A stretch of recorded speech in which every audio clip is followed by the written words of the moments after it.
No lleva ni medio año en el cargo y el presidente de Estados Unidos, Donald Trump, ha sumido a la primera economía del mundo en el caos, la confusión y la incertidumbre con su errática política comercial y su dudosa agenda presupuestaria. El peligro no es solo de una posible recesión, sino también de crisis fiscal e incluso financiera, tal y como manifiestan diversas instituciones, expertos y sobre todo el propio mercado de bonos y divisas. La economía de Estados Unidos se caracteriza por su enorme resistencia, pero el presidente Trump la está poniendo a prueba e incluso llevándola al límite. Su política comercial provocó que el Producto Interior Bruto se contrajese en el primer trimestre por primera vez en 2 años. Según las previsiones, este 2025 la economía estadounidense podría sufrir la contracción más fuerte desde 2012, sin contar la crisis provocada por la COVID en 2020. Y para el próximo año, los pronósticos no son más halagüeños. Cuando llegó Trump, el ciclo se estaba enfriando y con ese escenario empezaron a imponerse aranceles, a modificarse, a reimponerse, a amenazar con más, a poner pausas. Todo ello está causando una profunda incertidumbre y modificando políticas de compras, de inventarios, de contrataciones que se ha saldado con una contracción del 0,2% del PIB en el primer trimestre y el mercado laboral está perdiendo fuelle. La confianza de los consumidores y de los empresarios está cayendo, desde el Fondo Monetario Internacional hasta los economistas de empresas privadas y otras instituciones están rebajando la previsión de crecimiento del país, aunque no se está hablando de recesión en ningún momento. De hecho, el Banco Mundial ha rebajado las previsiones de crecimiento en Estados Unidos hasta 9 décimas para este año. Una rebaja mucho mayor que la pronosticada para la Unión Europea de tan solo 3 décimas, mientras que las previsiones de crecimiento de su mayor rival, China, quedan intactas, lo cual demostraría que Estados Unidos es quien sale peor parado de este nuevo panorama de incertidumbre global causado por la política arancelaria de Donald Trump. Las empresas del país son, de momento, las más afectadas. A las empresas pequeñas, sobre todo a las más pequeñas que están en modo de espera, congelando inversiones, contrataciones, porque no se sabe qué esperar mientras la presión arancelaria está rebajando sus márgenes. En el caso de las grandes empresas se está advirtiendo que los precios van a subir, algo que tiene muy mala recepción en la Casa Blanca. Algunas grandes empresas también han rebajado sus perspectivas de crecimiento para los próximos trimestres o no las han hecho directamente. La balanza comercial está reflejando los fuertes vaivenes que dependen de la situación arancelaria, que está cambiando prácticamente cada semana. Para otros expertos, esta política proteccionista recuerda mucho a la aplicada por algunos países latinoamericanos con nefastos resultados durante los años 50 y 60 del siglo pasado. Lo sentimos a la política de Trump bastante latinoamericana.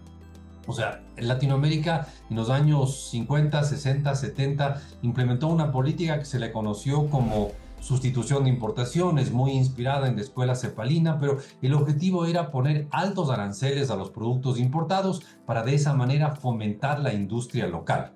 Y algunos éxitos tuvo, pero en general fue una política bastante costosa en relación a los beneficios que pudo producir. En el caso específico de mi país, de Ecuador, hubo enormes costos y muy pocos resultados evidentes de esta política de sustitución de importaciones, que es muy similar a lo que está implementando Donald Trump. Está tratando de aislar su economía del resto del mundo para fomentar su industria local.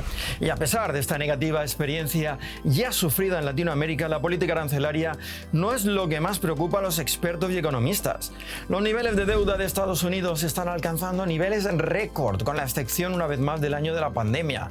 La suma actual asciende a los 36,2 billones de dólares, lo cual representa el 124% de su PIB.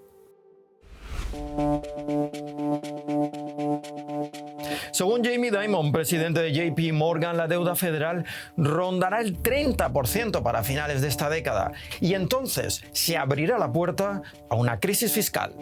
El nivel de deuda hace muchos años que preocupa y ha habido otras llamadas de advertencia en el pasado, en otras ocasiones, pero en esta la llamada es mucho más cerrada. Se está haciendo desde la academia, desde las empresas, desde las instituciones financieras. Recientemente Estados Unidos perdió su última AAA, se la retiró Moody's y tiene una deuda de más de 36 billones de dólares, más del 120% del PIB. Estados Unidos ya dedica a pagar los intereses de esa deuda más de $1 billón de dólares anuales, más que a defensa. Y si sigue creciendo la inquietud internacional, que ya se refleja en un aumento del rendimiento de los bonos, esta cuenta puede ser mayor. De hecho, se está calculando que puede llegar a 1,8 billones de dólares al año, lo cual sería el gasto más importante presupuestario de Estados Unidos. Y es que a Estados Unidos cada vez le cuesta más financiarse. Su moneda, el dólar, lleva cayendo desde la llegada de Trump a la Casa Blanca y este mes de junio alcanzó su nivel más bajo de los últimos 3 años. Mientras tanto, los rendimientos del Tesoro a 30 años superaron el 5% en medio del avance legislativo del famoso proyecto fiscal impulsado por Donald Trump, bautizado como la Ley Grande y Hermosa. Una ley que no le pareció tan hermosa a Elon Musk y causó su divorcio político del presidente estadounidense. Musk, contratado por Trump para recortar gastos gubernamentales, llegó a calificar este proyecto como abominación repugnante. La ley es existencial para Estados Unidos. No todo el mundo está de acuerdo en que sea hermosa, pero no se duda de que es muy grande. Cambia desde cómo funcionan las cortes federales hasta la estructura fiscal, el ejército y el medio ambiente. En materia fiscal se prevé una gran reducción de impuestos, sobre todo escorada a favor de los hogares de mayores ingresos, y se compensa con un recorte de la red social que normalmente favorece a las familias de bajos ingresos, y se compensa también con la emisión de más deuda. La Oficina Presupuestaria del Congreso afirma que aumentará el déficit por encima de los 2,5 billones con B de dólares en los próximos 10 años, algo que los aranceles podrían compensar, aunque no se ha calculado el daño que estos pueden hacer a la economía. La Casa Blanca niega que la ley sea deficitaria. La única institución que dice que no es deficitaria es la Casa Blanca. No hay ningún otro economista en ninguna otra institución que lo vea así.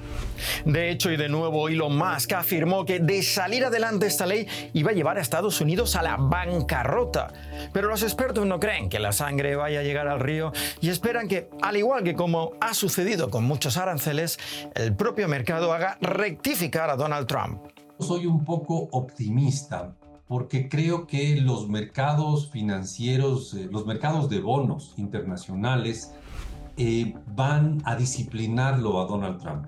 Es decir, el momento en que dé pasos demasiado arriesgados, demasiado de ignorar los altos déficits y la probabilidad de un excesivo endeudamiento, los mercados financieros internacionales van a actuar de una manera en que lo van a disciplinar. Solo, si es que puedo, me gustaría hacer un comentario. Hubo un asesor político de Bill Clinton que se llamaba James Carville, que dijo alguna vez que él quería reencarnarse en el mercado internacional de bonos, porque eso era lo único que podía producirle miedo hasta al más poderoso del planeta. Y por si la abultada deuda y la amenaza de aranceles fueran insuficientes para generar dudas sobre la economía estadounidense, a esto se suma ahora una política antimigratoria con detenciones de cientos de migrantes extranjeros en sus puestos de trabajo, redadas en diferentes estados y deportaciones a gran escala. La Casa Blanca se ha impuesto una meta de 3.000 arrestos al día. Muchos inmigrantes temen acudir ahora a las fábricas, granjas y a los establecimientos del sector servicios, paralizando cientos de empresas por todo el país. Y se espera que la falta de mano de obra sea un verdadero problema para sostener el crecimiento estadounidense. Esto le va a afectar en el mediano plazo a la economía norteamericana. Definitivamente le va a afectar porque es increíble la escasez de mano de obra que tiene Estados Unidos. Las empresas norteamericanas tienen que hacer realmente maromas, tienen que hacer ejercicios muy complejos para completar la gente que necesitan. Hay anécdotas de latinoamericanos viajando a Estados Unidos que cuentan que hoteles en Estados Unidos no pueden arreglar las habitaciones todos los días porque no tienen mano de obra para hacerlo. Es decir, les falta mano de obra. Entonces, esto va a ser un daño a mediano plazo grave para la economía norteamericana.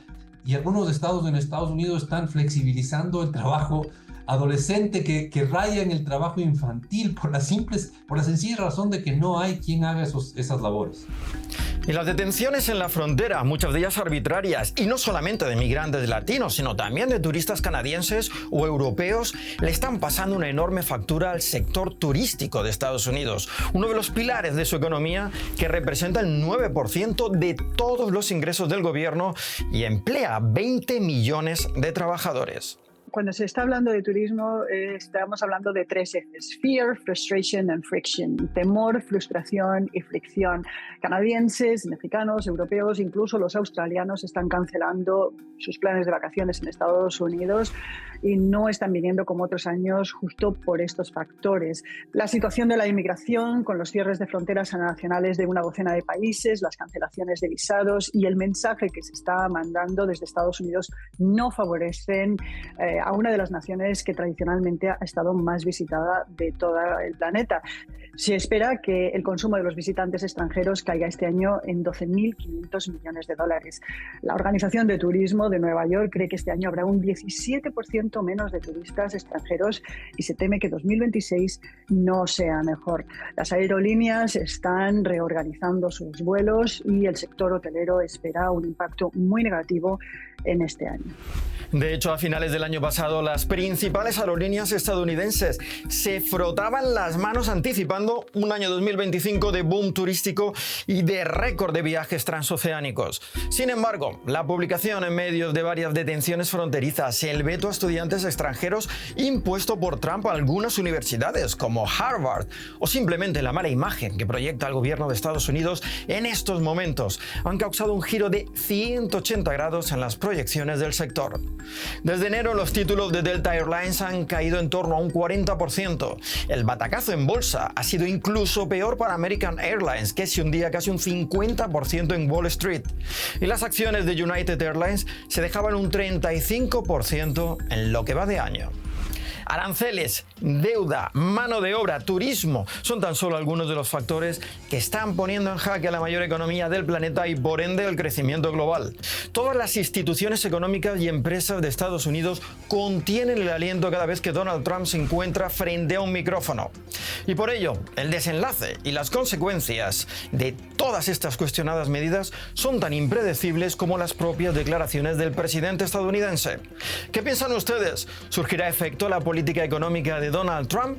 ¿O por el contrario, la hasta ahora inquebrantable economía estadounidense será víctima de su propio presidente? Déjenos sus comentarios.